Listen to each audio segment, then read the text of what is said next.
Konnichiwa, salam lomba pekerja. Video kali ini saya ingin bahas tentang kerja di Jepang bertahun-tahun tapi duit nggak ada, bro. Jadi di sini saya sudah rangkum, saya ngobrol sama ratusan orang gitu, membahas tentang perduitan gitu. Dan ada 7 hal yang membuat orang-orang yang kerja di Jepang itu nggak ada duit. Bahkan 10 juta pun di rekening itu nggak ada, bro. Baik di rekening Indonesia atau di rekening Jepang itu sendiri. Jadi mungkin yang mau bekerja ke Jepang atau yang lagi di Jepang, kalian bisa membenarkan atau menyalahkan. Tapi gue udah ngobrol sama ratusan orang gitu. Karena gue juga punya usaha sampingan di sini, nyukur. Jadi sambil nyukur tuh saya ngulik tentang uang. Karena itu hal yang paling penting menurut aku kerja di luar negeri. Oke, ada 7. Yang ke-7 itu paling the best sih menurutku. Oke, yang pertama adalah tujuan ke Jepang tuh bukan soal duit. Jadi mereka ke Jepang tuh karena sesuatu. Tidak ada yang salah ya. Tidak ada yang salah untuk ke Jepang bukan karena duit. Tapi aku pribadi yang menganggapnya kayak ada sesuatu karena duit ini aku ke Jepang. Jadi nggak ada yang salah. Mereka itu ke Jepang karena mungkin suka anime, suka bahasa Jepang, atau suka budaya tentang orang Jepang lah. Dan itu nggak salah dan itu fair-fair aja. Cuman ini beda perspektif. Itu yang pertama ya. Yang kedua, ini dari yang pertama ini berhubungan dengan ke semua. Yang kedua adalah membeli barang-barang branded atau enggak penting. Jadi banyak barang-barang yang kayak kaget lah. Seperti beli iPhone, misal iPhone terbaru. Karena di sini gaji sebulan tuh udah bisa beli iPhone terbaru menurutku. Ya, enggak juga sih. Tapi udah bisa iPhone yang agak enggak ketinggalan zaman lah. Terus barang-barang branded seperti HP, tas, baju, laptop, punya yang berhubungan dengan branded sepatu apalagi. Terus beli barang-barang yang gak penting, yang kayak misal karena lihat harganya murah, maksudnya murahnya di Jepang, atau karena megang duit banyak jadi nggak tahan untuk membeli barang-barang yang memang bukan kebutuhan tapi keinginan. Wah, kayaknya cantik deh, kayaknya keren deh, jadi mereka mau beli gitu. Terus itu yang kedua. Yang ketiga adalah ini, suka traveling. Percayalah kawan-kawan, orang-orang yang suka belanja barang branded dan suka jalan-jalan di postingan story-storynya, itu mereka nggak ada duit.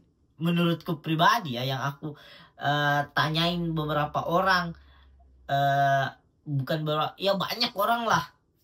Soalnya hitung aja, sekali jalan-jalan keluar kota misal atau sesama kota aja lah, itu udah keluar ratusan sampai jutaan gitu. Jadi belum untuk makan, untuk kebutuhan yang lain tuh gede banget gitu. Sedangkan orang yang suka traveling, jalan-jalan ke sana ke sini itu, lu berharap ada duitnya? Menurutku enggak sih. Ada tapi sedikit menurutku pribadi. Kecuali emang pintar mengolah keuangan atau dia punya bisnis sampingan, bukan cuman dari gaji utama. Itu bisa lah dipertanyakan ada duitnya atau enggak. Tapi orang yang suka traveling dan cuman mengandalkan gaji utama, suka beli barang-barang brand, percayalah nggak ada duitnya, bro. Oke, itu yang ketiga. Yang keempat adalah suka makan di luar. Ini salah satu basic survive hidup. Karena nggak suka masak, jadi makan di luar. Dan makan di luar tuh ya mungkin terkesan murah, ya banyak tempat murah. Tapi kalau keseringan juga itu bakal nguras banget duit. Dan tempat-tempat murah juga kadang makanannya yang kayak kita udah bosan, berarti kadang ke tempat yang lebih mahal. Ini masalahnya, bro. Kalau udah bosan di tempat-tempat yang murah atau keseringan, maka udah pindah ke tempat yang lebih mahal atau lebih estetik lah, atau makanannya lebih enak, pasti harganya juga mahal. Ini makan di luar, makanya banyak yang pekerja tuh lebih milih masak sendiri dibanding untuk makan di luar. Jadi kalian kalau masih di Indonesia, sebelum berangkat ke Jepang, usahain untuk belajar masak simple-simple lah. Walaupun aku juga nggak suka masak ya, dan juga nggak jago, nggak suka masak, dan juga nggak bisa masak memangnya. Jadi aku suka makan di luar, tapi sekali-kali aku ngatur pola makan di luar gitu. Jadi harus pengeluaran dan pemasukan masih aku bisa atur. Selanjutnya yang kelima adalah tuntutan keluarga. Ini sih nggak bisa dipungkiri ya, karena tuntutan keluarga itu tiap keluarga tuh beda-beda. Ada yang butuhnya sekian, 5 juta misal, ada butuhnya 10 juta, ada butuhnya 3 juta. Nah, ini yang menjadi masalah adalah ketika kita yang kerja, dan bukan aku menyalahkan kalian mengirim orang tua, tapi ketika kalian tidak tahu kebutuhan keluarga kalian dan hanya mengirimkan uang. Jadi menurutku sebelum mengirimkan uang, pertanyakan dulu ini kebutuhannya apa aja dan duitnya diapain aja. Itu penting bro, penting banget. Bukan pelit, tapi kita ini di Jepang ini membangun ekonomi sendiri dulu. Kita perkuat ekonomi sendiri sehingga kita bisa membantu keluarga kita. Kalau misal kita membantu orang lain sedangkan kita mati besoknya, itu kan sama aja bohong kita kerja. Itu yang kelima. Jadi untuk keluarga sih silahkan berdiskusi dengan keluarga masing-masing. Tapi ini salah satu penyebab kenapa nggak ada duit kerja di Jepang bertahun-tahun. Yang keenam adalah pinjaman berangkat ke Jepang. Ini fatal bro sebenarnya, antara bisa ditoleransi atau enggak. Karena gue juga berangkat di Indonesia tuh duitnya kurang banget. Bahkan ada yang ngutang demi berangkat. Itu sih nggak masalah ya, fair-fair aja selama risikonya kita bisa perhitungkan. Tapi rata-rata orang yang berangkat dengan pinjaman atau dana talang itu biasanya di tahun pertama itu mereka nggak ada duit sama sekali, karena fokus untuk kirim ke orang tua, bayar utang untuk kebutuhan hidup. Itu yang banyak salah.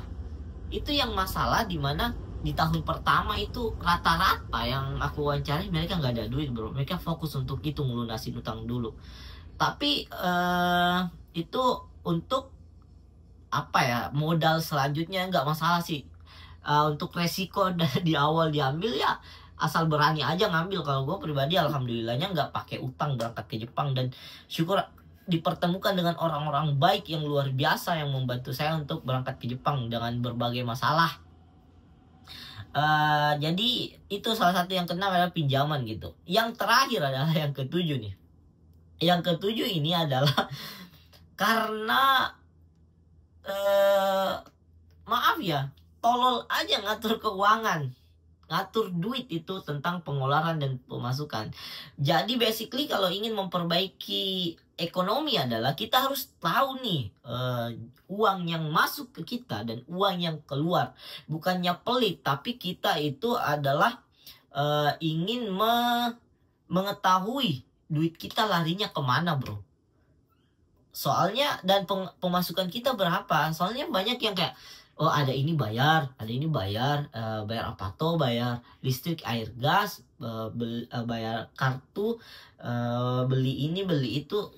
Ya itu memang wajib, tapi kita nggak tahu duit kita kemana jika tidak mencatat. Entah mencatat secara offline atau online. Kalau gue pribadi prefer lebih mencatat ke buku, karena pernah nyobain yang elektronik nyatatnya, tapi nggak mampan mulu, pasti lupa. Kalau yang fisik gue pakai buku catatan, bikin formnya sendiri, terus ketika belanja gue ambil struknya dan sampai rumah baru dicatat. Itu yang gue lakuin. Jadi inilah 7 hal dimana orang-orang yang kerja di Jepang tuh nggak ada duit, yang saya wawancarain ratusan orang ya. Maksudnya saya udah ketemu ratusan orang untuk nanya-nanya soal ini, income mereka dan berapa yang mereka saving. Ini rata-rata ya, yang saving Jarang gue temuin orang yang saving itu di atas 10 juta. Jarang banget. Mereka pasti rata-rata di bawah 10 juta karena dengan kebutuhan ini. Bahkan ada yang cuman berapa juta gitu, sejuta, 2 juta, 3 juta, 5 juta.